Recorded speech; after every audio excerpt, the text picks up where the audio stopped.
नमस्कार, आप देख रहे हैं भारतीय न्यूज और मैं हूं आपके साथ आरती सिंह आजाद। डालते हैं नजर खास खबर की ओर। इंदौर पुलिस लगातार बदमाशों पर नकेल कसने के लिए अलग अलग तरह के प्रयोग करने में जुटी हुई है। इसी कड़ी में अब इंदौर पुलिस ने गूगल लोकेशन के साथ ही अलग अलग तरह से 500 से अधिक आरोपियों को चिन्हित करने के लिए एक अलग तरह की तकनीक की शुरुआत की है।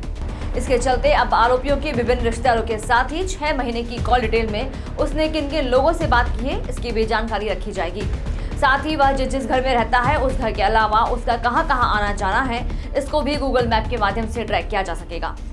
आदतन अपराधियों पर नजर रखने के लिए इंदौर पुलिस उनके घरों के स्थानों को जियो टैग करने की तैयारी कर रही है।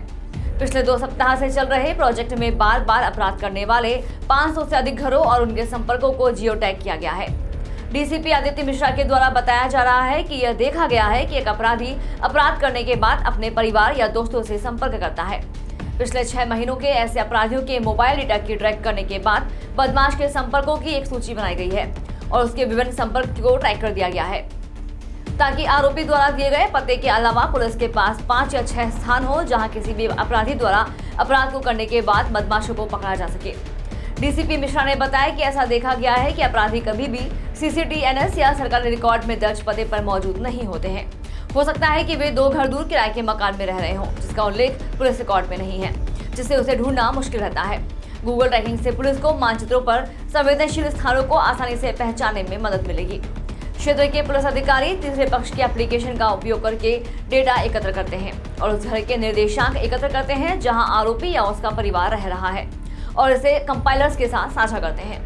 अपराधी को एक फॉर्म भरने के लिए कहा जाता है, जिसमें उसे अपने परिवार के पेड़ का वर्णन करने के लिए कहा गया है, जिसमें हम उनके मोबाइल डेटा और पिछले 6 महीनों में जिन लोगों से उन्होंने बात की है उसका विश्लेषण करते हैं, जिसमें उनके परिवार के उन सभी लोग और दोस्त भी शामिल हैं, जिसे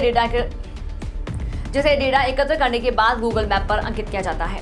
डीसीपी ने कहा कि इससे पुलिस अपराधियों पर निरंतर निगरानी रख सकेगी और फील्ड ड्यूटी के दौरान वास्तविक समय में जानकारी प्राप्त करके उनकी गतिविधियों पर नजर रख सकेगी। साथ ही डीसीपी आदित्य मिश्रा ने कहा कि सबसे पहले हम आदतन चाकू मारने वाले अपराधियों, ड्रग तस्करों और वरिष्ठ नागरिकों का डेटा एकत्र करने की कोशिश कर रहे हैं, जिसके बाद इसे और विस्तारित किया जाएगा और फिर इसमें और आरोपियों की जानकारी एकत्रित कर उनको भी अपलोड किया जाएगा। फिलहाल इंदौर पुलिस के द्वारा इस तरह की पहली बार आरोपियों को पकड़ने के लिए और उनकी निगरानी के लिए गूगल ऐप का प्रयोग किया जा रहा है, जो कि काफी कारगर सिद्ध होने की कगार पर है।